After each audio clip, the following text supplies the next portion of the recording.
Kan pengalaman yang cukup besar maknanya kepada rombongan kami di Malaysia.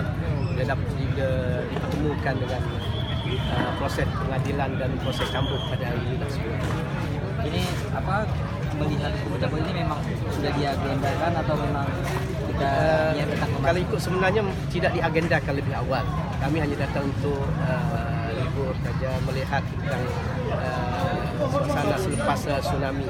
Tapi alhamdulillah bila kami diberitahu oleh Bapak Buat sebagai pemandu langsung kami bahawa pada hari ini ada satu proses pelaksanaan hukuman cambuk, kami batalkan sebahagian daripada kami yang lain.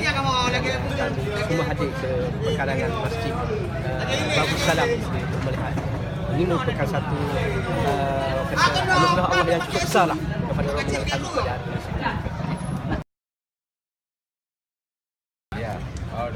Jadi alhamdulillah ini dengan semakin ketat kita mengawal penegakan syariat Islam di Kota Banda Aceh bekerjasama dengan Satpol PP, WH dan juga Pak Kapolres dan semua pihak masyarakat secara umum mengawal pelaksanaan syariat Islam. Nampaknya ke depan insya Allah akan semakin banyak karena ini siapapun dan dimanapun ada gang di Penayung itu gang mabuk, kami menjadikan gang ibadah. Tidak ada lagi pelanggaran syariat Islam.